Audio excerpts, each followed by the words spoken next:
How's it going, everybody? I'm back here with another video, and today I want to talk about Smile, a film by Parker Finn.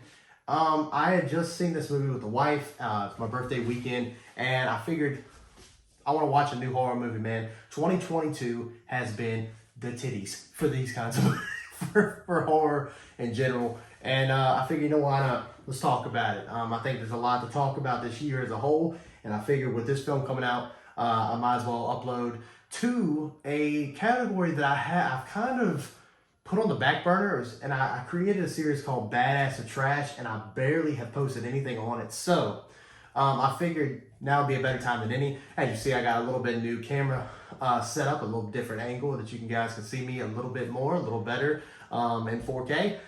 So here I am. I hope you guys enjoy this one. Let me know what you guys think. And of course, as usual, like and sub to the channel for more reviews like this one. And with that being said, let's get into Smile. So this movie, it's kind of different. So obviously, in these badass or trash reviews, I have to give one or the other, right? I either have to tell you either the movie's badass or it's trash. There's no in between. So I'm gonna tell you this right now. This film has some good qualities, but what I will also say to that is this movie is very samey. I feel like I've been there and done that. This movie has a very familiar vibe to it. Matter of fact, I'll give you a prime example. If you guys have ever seen a movie called Truth or Dare, they made several of these. But the one that I remember is you have these like 4 or 5 friends, and they go to like this abandoned house somewhere. I don't know if they go on vacation or whatever. And when they go, they play Truth or Dare inside this abandoned house or something. And they end up awakening this trickster god or demon. It's not like Loki or something, but some kind of trickster being. And pretty much it's play game Truth or Dare. You have to either have to tell the truth, obviously, or do the dare. And if you don't, then you pretty much die. But before the person dies, they kind of have like this wide ass smile on their face. And again, I'll probably put pictures and stuff into this video, so you know what I'm talking about. And these smiles, man. The one thing I will say, while that movie has its like teenage tropes and things like that, one thing I will say is it's creepy as hell at times, because those smiles and stuff is like shit that I wake up to at night. Like I'll be looking in my corner and I'm like expecting one of these motherfuckers to be staring. It's like, I don't want none of that. And I think that movie does a good job with doing that while it had some stuff that was very, it was just okay. You know what I mean? I feel the same way about Smile. I think that, let me just start off by saying, I'm not going to spoil the whole film here. If you want spoilers, you have to go somewhere else. I'm not going to do that. Mostly badass trash. Badass or trash, excuse me. I try to just let you know, okay, is it worth it or is it not? What I will say is this movie starts out really, really strong. Matter of fact, you'll see a scene at the beginning that's like, holy shit, what are we getting into, It had me like, I was like, whoa, shit. Like when I saw it, I couldn't believe I was actually watching. I was like, well, damn, this is pushing some brownies. Oh my God, you fat bastard. This is pushing some boundaries that I wasn't expecting to be pushed, to be touched in this film. I'll be honest with you, I didn't know much going into it. I knew it had this creepy ass lady with a smile on her face, and smiling ladies are creepy anyway. It's why I married my wife. Anyway, I didn't know much about it. But as I'm watching it, it just felt very familiar. I felt like I've been there before. And so, the movie opens up, you're talking about, it starts with our main character. Her name is Rose, and she's a psychiatrist at this psychiatric ward. And she has a patient come in, and essentially her whole world turns upside down. Her backstory is very familiar. I'm not gonna go too spoilery. And if this is spoilers, maybe go to the end of this video. I'll tell you whether or not I think it's badass or trash or not. But obviously she's had a traumatic past, and then the stuff that's kind of happening in this film kind of adds on to that, into her insecurities.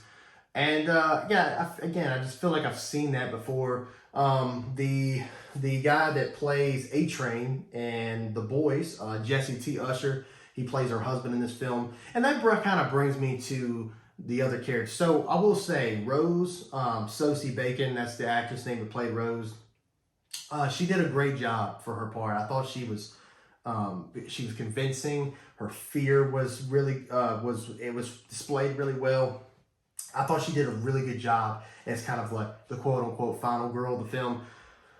But everybody else kind of fell flat. I mean, you had a bunch of characters, but really they were all just kind of there. They brought in, it was cool. They actually brought in a guy from, I don't know if you've ever seen Harold and Kumar, but they brought in, I want to say his name is Cal Penn, I believe.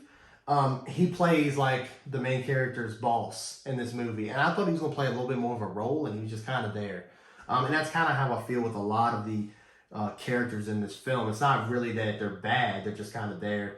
The ending is predictable. You're gonna see a scene at the end, and you're like, okay, so yeah, it's not it. Pretty much, you know, like you pretty much gonna know, like, okay, what looked to be the resolution is not the resolution, and so you're gonna get that pretty quickly in this movie. And yeah, I mean, like, you know, it had some pretty good jump scares. But again, it felt kind of reliant on that. Now, don't get me wrong, there was some that absolutely made my butthole quiver, like, in the most vicious way possible. You know what I mean? I've had the bubble guts because I've eaten nothing but cake and junk food the past few days. Thanks Hurricane Ian. But anyway, but I've like my stomach has already been torn up. But watching this, it did a couple times. It did really F with me. But I kind of got a little tired of the jump scares. And look, I'm one of those. I don't get scared in scary movies. You know, I've got to the age. I mean, I'm 26. I don't find myself ever scared at these things. But I do like feeling terror, I guess you could say. And I felt way more terror in movies than the likes of like X, Pearl. I haven't seen The Barbarian, but that looks pretty damn terrifying.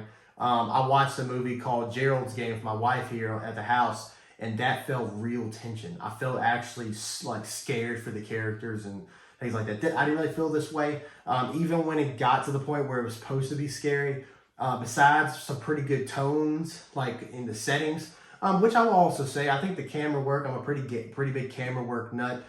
There was a scene where like there's a character laying in bed, and the transition from one scene to the next was like a spiral zoom in. Like it's kind of like the camera was spinning as it's zooming in on a character laying on the bed. I thought that was really well done. But all in all, I'm just gonna finish it here because I don't want to go too spoilers. It just feels like more of the same. It had the same formula. You'll know what I'm talking about when you watch the film. Very samey formula. And to me, I think that's why modern horror has been kind of a stalemate for me, because I feel like they all kind of have the same, you know, story, same formula. I keep saying that formula, but really what I mean is it's just, I feel like I'm watching the same movie. And I think that's the reason why I'm not a big fan into like those like paranormal movies, because a lot of them are the same, and you know what I'm talking about. So anyway, is it badass or is it trash? Well, I'm gonna have to lean more towards trash. And when I say trash, I don't mean that the movie's like unwatchable, like don't watch. And I've got to say, in all honesty, it's the biggest piece of dog shit that I have ever heard. Look, Halloween's coming up. If you're looking for a good like Halloween film for the family, yeah, well, for the family, you know what I mean. Like if you just trying to find a good scary movie to watch in your Halloween marathon, hey, listen, I don't think it's a bad watch. But I would say don't watch Truth or Dare, then watch this, because it feels pretty damn similar. It feels very samey. You've seen it before, and you're going to get that vibe. And so that's why I have to put it in the trash column. I only have 2 ratings here. It's badass or it's trash. There's no in between. And I'm going to have to give this one a trash rating. So let me know what you guys think about it. Have you seen, what were we talking about? Have you seen Smile? Jesus, I had to look at my computer here. Have you seen Smile? What do you guys think about it? Let me know down in the comments, and you know, leave a like and a sub to the channel if you wouldn't mind. If you like my review and maybe you appreciate things I said. You know, look, it's a decent film, but I have to put it in the trash marker. I have to. So let me know what you guys think about it, and we'll try to keep with these consistent uploads. Hope you guys enjoyed the video fidelity of this video, And yeah, we'll see you in the next one. Stay dead, my friends.